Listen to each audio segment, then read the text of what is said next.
Swayam Prabha. Digital India. Educated India.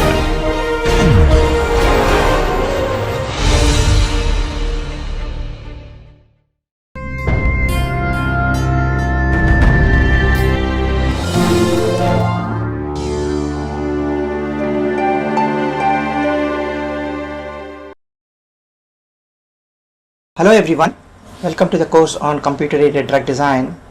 Today we are going to take up a new topic. It's called pharmacophore modeling.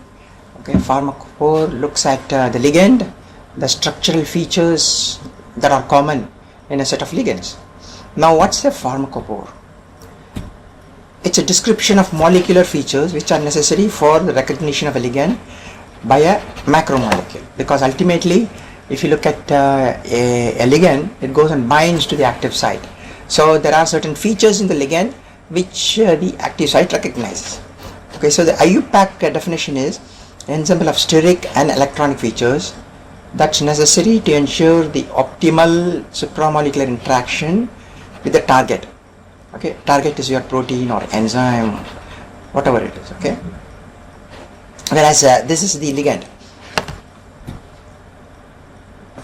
The pharmacophore model explains how structurally diverse ligands can bind to a common receptor. You might have seen that completely different looking ligands can bind to a active site, which is because of certain structural features, and in pharmacophore modeling we are trying to identify those structural features and try to see what are those important structural features.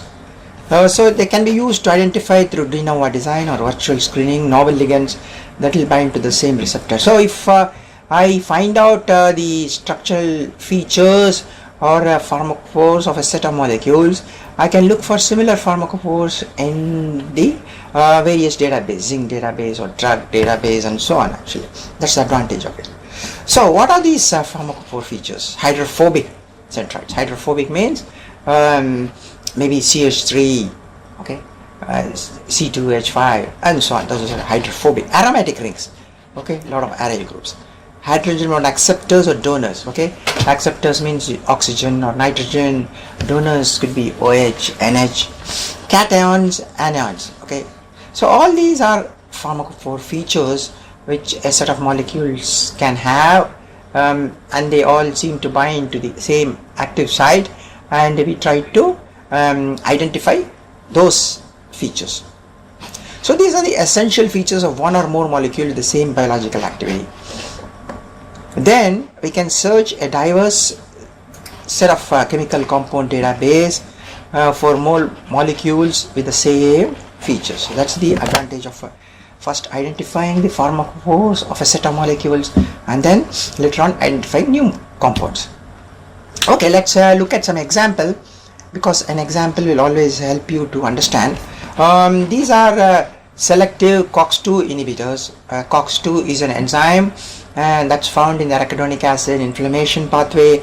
COX-2 is nothing but cyclooxygenase 2, and there are many inhibitors reported in literature which are selective. They are marketed by Pfizer, Merck. So this is called Dextra, Vioxx, Celebrex and so on. So we want to find out what are the special pharmacophore features of these molecules. Okay, so we will use a software called PharmaGist. This is a very nice software. It's a freely available web server for pharmacophore detection. It's ligand based, so it does not require any idea about your target protein. So the input, we put a set of molecules which are known to bind to the same receptor. For example, I'm going to look at these molecules and see whether they have similar pharmacophore features.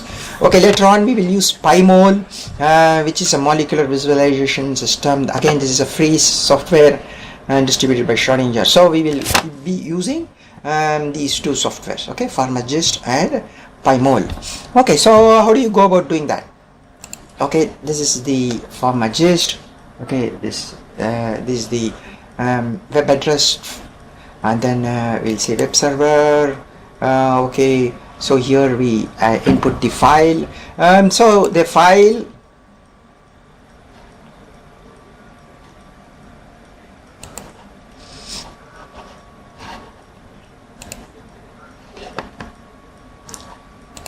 So I am looking at inflammation selective COX-2 inhibitors. So this, if you look at this file, zip file, okay,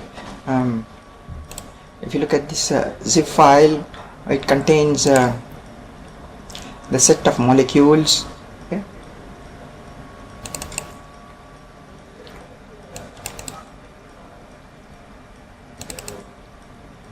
Okay, so it contains the set of molecules for which I want to see whether there are any common features.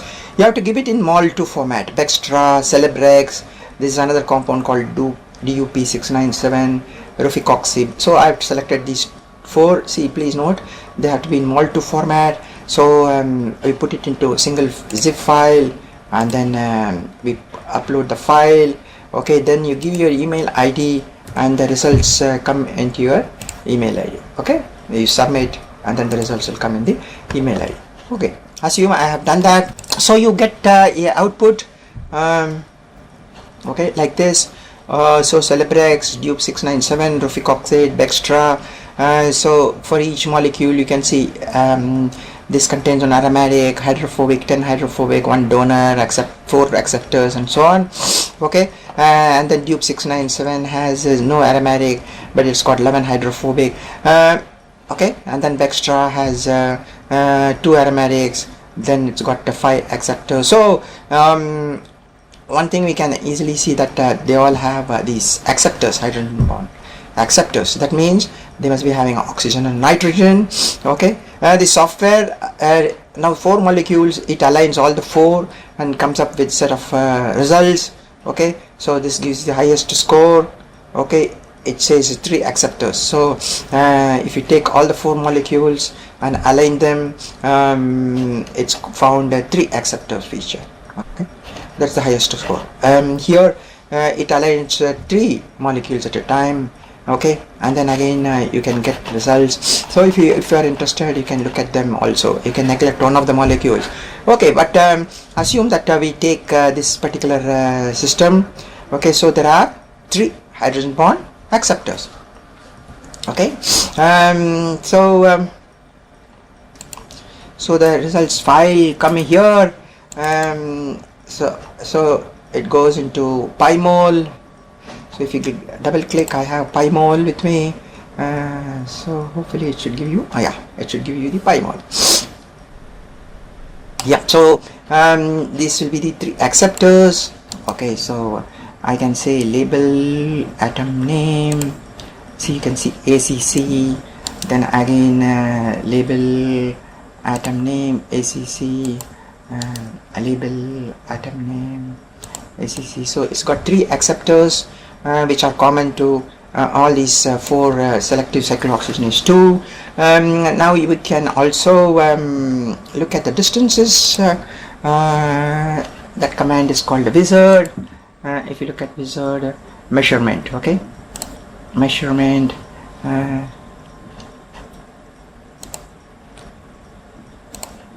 Okay, so it gives you a distance 7.8 angstrom. So you can see that it gives you a 8.3 angstrom.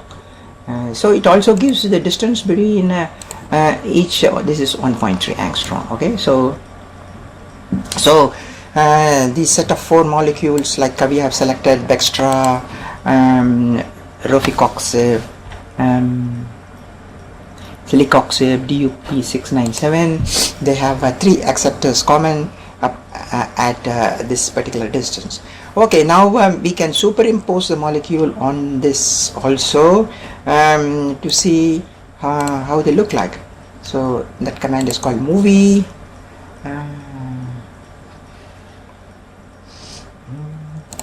Yeah, so you can see this.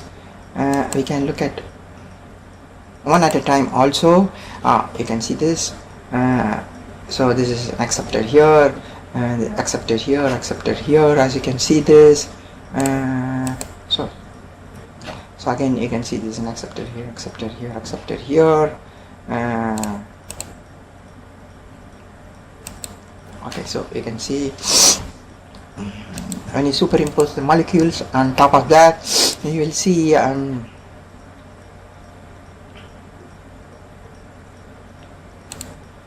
yeah, you can see this acceptor, oxygen, and one more here. Okay, again you can see nitrogen and so on. So the beauty is we can also look at the okay, so like I said, acceptors, they seem to have, that is very common, and three is the minimum number. So the pharmacophore for these 4 molecules is 3 acceptors, as I showed you how to measure the distances and so on. So it's got 3 acceptors. Okay, that gives you a score of 11.9 here. So 3 acceptors, you can see, you can superimpose each one of these molecule on this to see which portions actually contribute to the acceptor. As you can see here, there is a nitrogen, oxygen. Okay, there is an oxygen, there is a nitrogen, oxygen, there is a nitrogen. Okay, so it's very nice. So if you look at the cyclooxygenase 2 enzyme, it's got a active site pocket like this actually. Okay, it's got a main active site, and there is a secondary active site, and as you can see, it goes and binds here. Okay, then there is an oxygen acceptor. There is, okay, there is. So as you can see, the importance of these acceptors in binding with the active site. Okay, then after finding the common pharmacophore, we can go to a software called Zinc Farmer. Okay, and we can look at which compounds in the zinc database has these type of pharmacophores. Okay,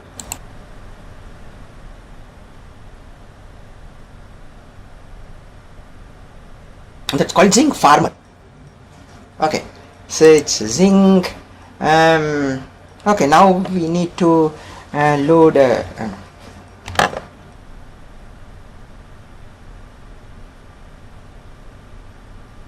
load features.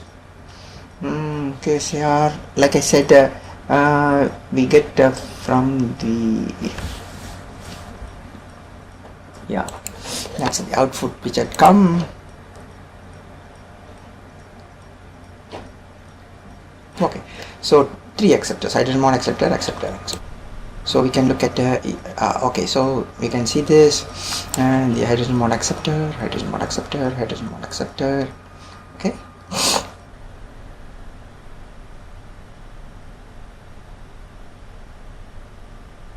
look at this molecule.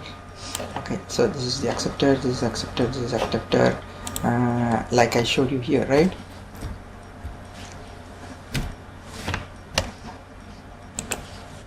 Yeah, like I showed you here, acceptor, acceptor. We can see through here also.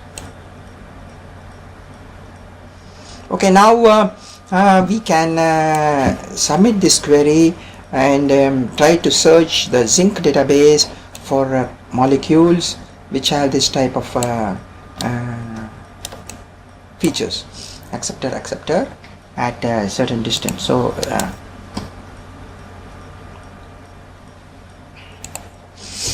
that's called submit query. So it runs here. So it looks at a lot of compounds. Okay, so it also gives you RMSD here, molecular weight, rotatable bonds. So we can say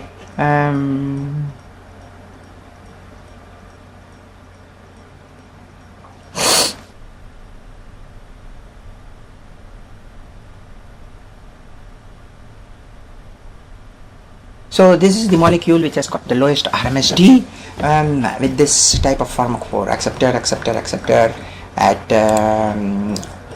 these distances actually. Okay, the acceptor at these is 8.3, 7.8, 1.3, and so on. Okay, so what is that molecule? If you go to zinc database, it gives you the details about the molecule.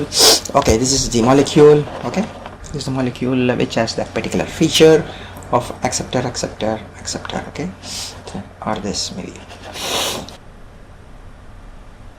This is the molecule N4 hydroxy 3 methyl 5 H124 trizone indole phenyl. Indole is there, right?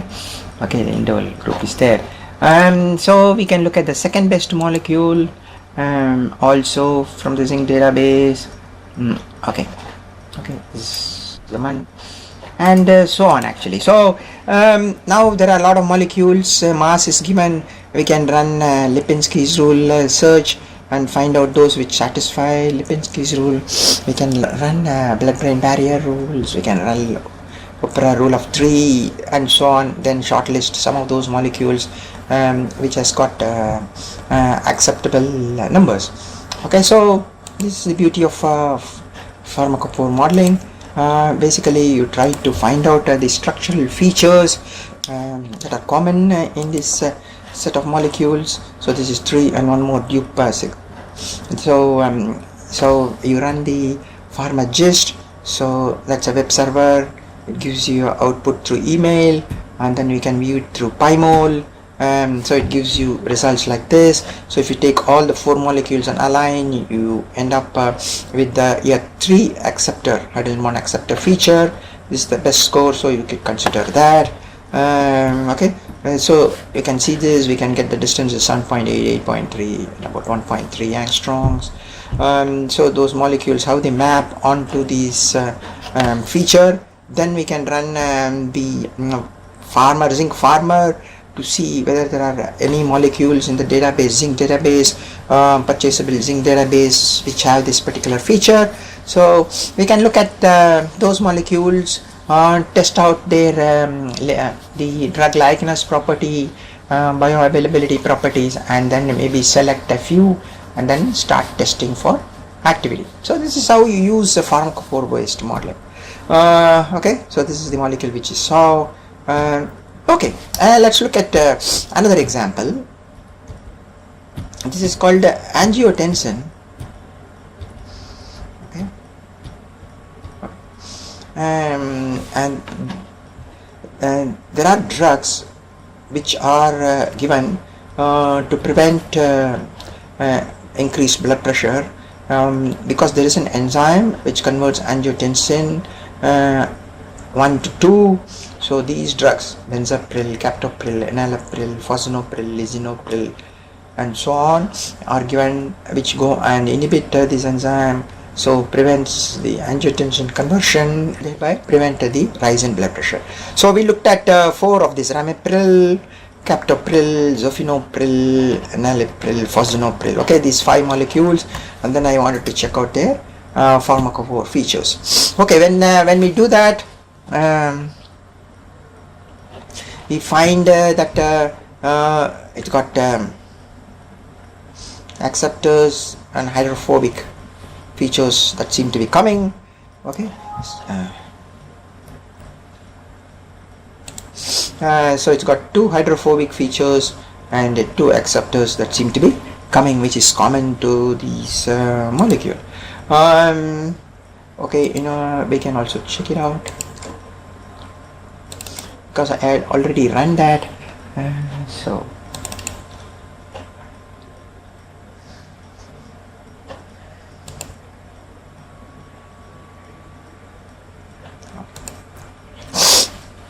yeah, so we have these 4 features. We can find out what those features are, right? We can check the label, atom name, acceptor, 2 acceptors and 2 hydrophobic features, right?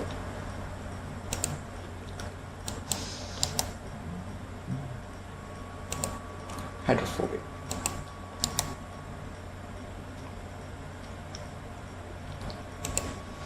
Right?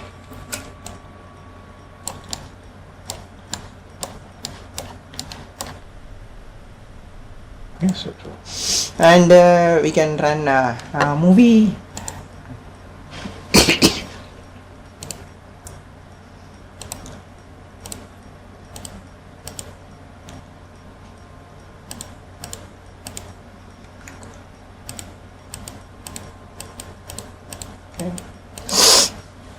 How each of them map, we can see. For example, look at the structure.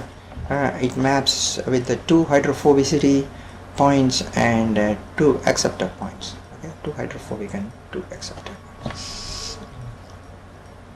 And once again, we can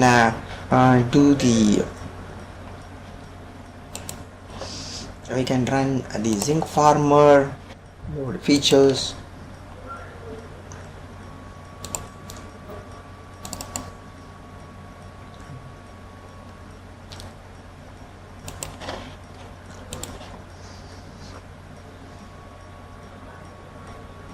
Yeah, so we have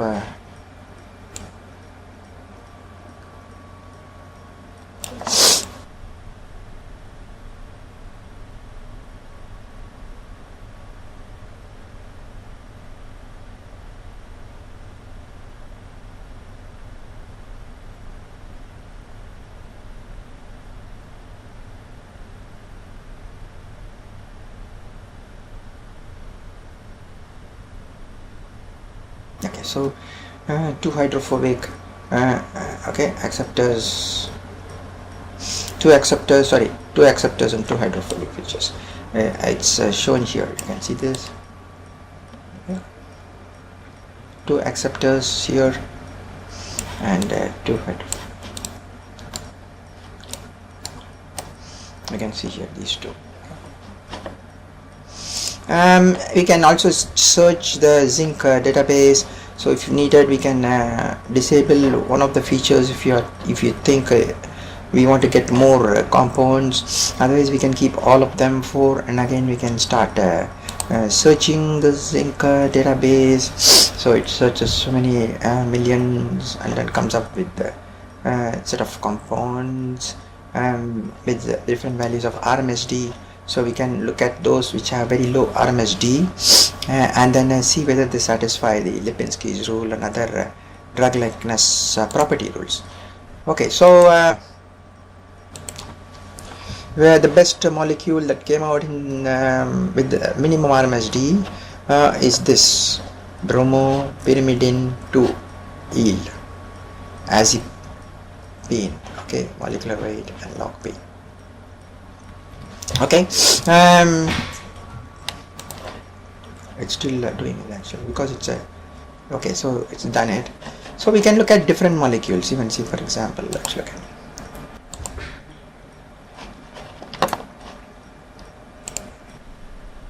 okay. So by combining zinc farmer and pharmagist and pymol, we can do a very good job of doing a pharmacophore search of a set of molecules, and we can also look out for molecules with that structural features from the zinc database. Okay, similarly these are again beta blockers, they are called, again involved in okay, blood pressure. So these are non-selective. There are two beta blockers, beta 1 and beta 2, and here we have selective, beta 1 selective. So we have propranolol, latenolol, butanol, thymol. So we looked at these four molecules, and then we tried to do it the pharmacophore. Again you see yeah, acceptor, hydrogen bond donor, okay, hydrogen bond donor, hydrogen bond acceptors, and then one hydrophobic. So when you map the molecules, you will see which portions contribute to which. Again we can go to zinc farmer to identify molecules with that particular structural feature. Okay, so it's a very powerful tool. This is ligand based modern drug discovery. So you should know a set of molecules which are reported to be binding to the same target, and then we try to find out what are the structural features. Okay, another enzyme, membrane bound prostaglandin E synthase 1. Okay, this is enzyme downstream of cyclooxygenase 2, which I showed you some time back, which are involved in the arachidonic acid inflammatory pathway. Okay, this is a membrane bound enzyme. So there is a compound called MK886. It works in nanomole IC50. Oxychem, again it works in quite a good nanomole range. Then naphthyl pyranesic acid. So you can see the pharmacophore, these are aromatic features, 3 aromatic features at certain distance. Okay, so if you map all of them together, 3 aromatic features comes out here, okay, at certain distances. So that's the pharmacophore feature of ligands which go and bind MPGs and acidic ligands. Okay, we are talking about acidic ligands. The neutral ligands may have a slightly different pharmacophore, but acidic ligands, they'll have an aromatic feature, another aromatic feature at these distances. Okay, because again, if you look at the active site pocket, these aromatic features, as you can see, they can go and bind to certain locations in the active site and interact with the corresponding amino acids. That is why these features are very, very important. So when you start designing acidic inhibitors for MPGS1, you need to have this type of aromatic features. Okay, so we can do the pharmacophore modeling is an extremely powerful tool which can identify features that are very common to a set of ligands. They may look very diverse, but these software, pharmacophore modeling softwares can pick out these. So we can find new lead compounds because there are a lot of databases: Zinc database, Maybridge database, NCA database, SCD database, World Drug Index. So millions and millions of compounds are stored in the database. So we can do searches of various nature, substructure search, like this. I am looking for molecules which have this feature I have shown you long time back, using zinc, or pharmacophore. I want to have OH group, just now I showed you, at certain distance, or I want to select molecules which have certain volume or surface area, or molecules which satisfy only the ADME drug likeness. You can have 2D structures, substructure search, 3D, like a 3D substructure search we looked at. Pharmacophore modeling is a 3D substructure search. So 2D, you give a query like this, you can come up with a diverse set of molecules. Okay, you can see even this molecule, because it's got this particular group, it's coming out like that. More of this. So you can look at very complicated 2D structure search. So it comes out like this. 3D search. Just now we looked at pharmacophore search, hydrogen bond donors, aryl, that means a benzene group, hydrogen bond acceptor at certain distances. So you look at why do you need that? Like I have been telling that these features are important, maybe because they go and bind to the active site in certain fashion. So that is why these features are common in all the diverse set of molecules. Okay, so we do that search. So we say look at molecules which has got this particular feature at approximately this distance, and then start looking at various databases. Okay, so like this, I want oxygen, nitrogen, there is acceptor at certain distance. Look at this, we can do all sorts of molecules that can be picked out. There are some examples of how this type of pharmacophore search has come up with the very novel anti-HIV protease molecules. Okay, so initially it was found that you need 2 aryl groups or benzene groups and a hydrogen bond donor or acceptor. So the search gave a molecule of this, okay, structural feature, and then further modifications were done, and then finally this molecule showed extremely good activity against this enzyme protease in nanomolar range.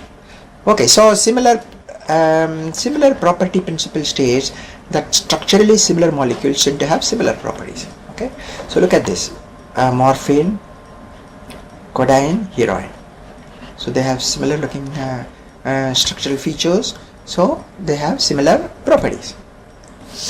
So molecular descriptors, numerical values assigned to structures, 1D property like molecular weight, log P, polar surface area, 2D properties, fingerprints, topological index, indices, maximum common structure, 3D properties, molecular field, shape. Then we can have weighting scheme so that you use it to ensure equal contribution from all parts of the descriptor. Then you come up with a similarity coefficient, a quantitative measure of similarity between 2 sets of molecular descriptors. Okay, so how do you calculate this similarity? Standard way of computing molecular similarity searching, clustering, diversity analysis. Each bit records the presence 1 or absence 0 of fragment in the molecule. Okay, so If a particular fragment is not present, then it's given 0. If it is present, it's given 1. Okay, then weighted fingerprints associated degree of relative importance is to be number of occurrences of fragment in a molecule, number of occurrences of fragment in the entire database. Okay, so if you take structure A, this could be 13 bits on A, so certain features are present, okay, and others are absent. Take structure B, certain features are present, certain are absent. A versus A and B. Look at this, A and B, A and B, A and B, A and B, A and B. So that could be the C here, which is common to A as well as B. So similarity coefficient can be calculated from A, B and C. Okay, that's called Tanimoto coefficient. So Tanimoto coefficient is C divided by A plus B minus C. If you take this example, C is 6, 3, 4, 5, 6. Okay, and B is 1, 2, 3, 4, 5, 6, 7, 8. A is 13, right? And so C divided by A plus B minus C. So C is 6, A is 13 plus 8 minus 6. So if you do that, you get 0.4. The number of bits set in both the molecules divided by the number of bits set in either molecule. So Tanimoto coefficient is a very popular approach in chemi-informatics. It is also called Jaccard coefficient. Okay, so if you look at these, morphine, codeine, very high, morphine, heroin, very high, morphine, methadone, not at all. Okay, so there is a simple software which calculates the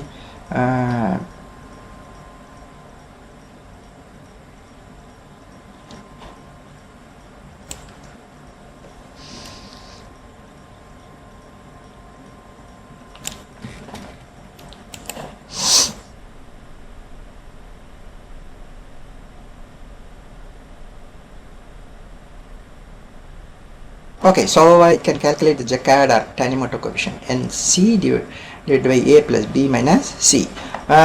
So you just input A, input B, and then it will calculate the Jaccard or Tanimoto coefficient.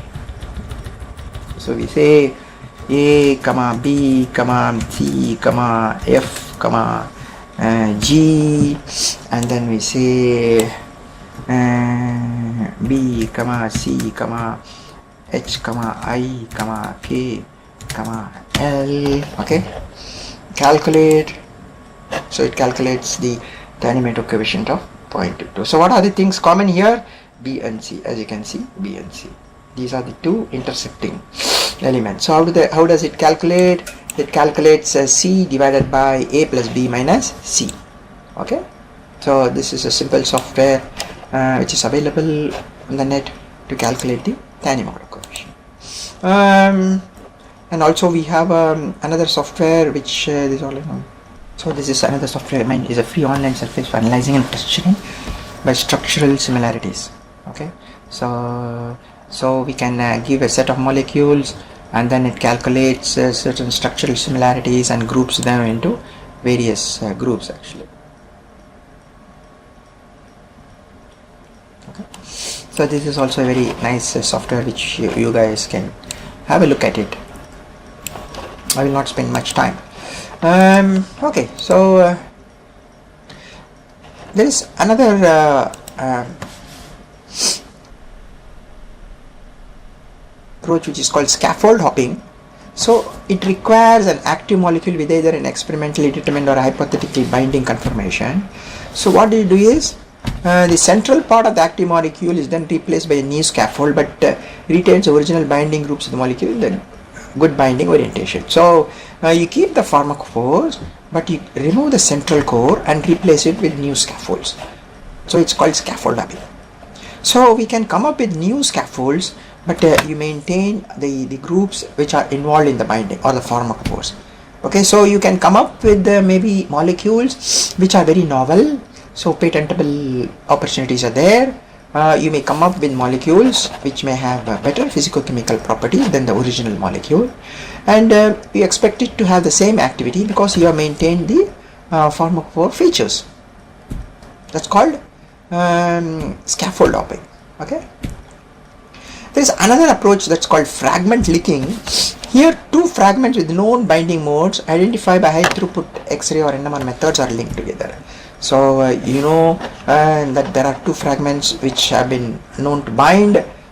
So you put a linker which keeps them. The important point about the linker is the linker retains them the same orientation without significant strain energy being.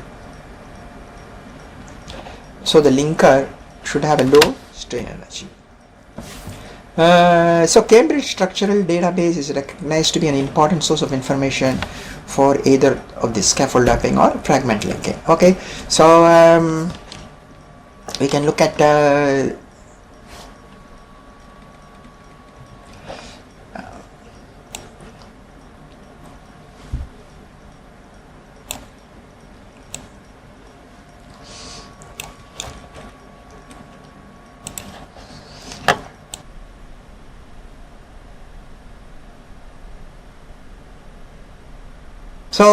this is a good PDF reference you can read about regarding scaffold hopping as well as fragment linking, and yeah, structural database. So this database contains a lot of structures, okay, which can be used for scaffold hopping. Okay, so just a simple example: factor XA is an important element in the coagulation cascade, and factor XA inhibitors have been designed as orally available antithrombotic agents. The ligand from PDB-NT 2W26 is an antithrombotic candidate drug in clinical testing. So 4 scaffold replacement for this 2W26. Link bonds are marked in red actually. Okay. So these are some new scaffold replacement for this particular molecule. So superposition of the hit item all over the 2W26 ligand. Okay, so we can have different scaffolds that's replacing this portion, so that you come up with new structures. This is a new structure which is binding to the active site. Okay, so the advantage is you may have better physicochemical properties of the new molecule, or you may be coming out of the patent also, which is very, very important. The original molecule may be in patent. Okay, so I'm not going too much into this scaffold hopping or linking methods, but then these are methods which can help you to identify novel structures which may exhibit similar activity as you started with. Okay, so initially you start with this particular structure which is known to have an antithrombotic activity which is in clinical trials. So you replace this portion with these type of linkers. Whenever you do that, you are coming up with new possible structures. Okay, so today we talked about pharmacophore modeling. So we will continue more on the computer aided drug design in the next lecture as well. Thank you very much for your time.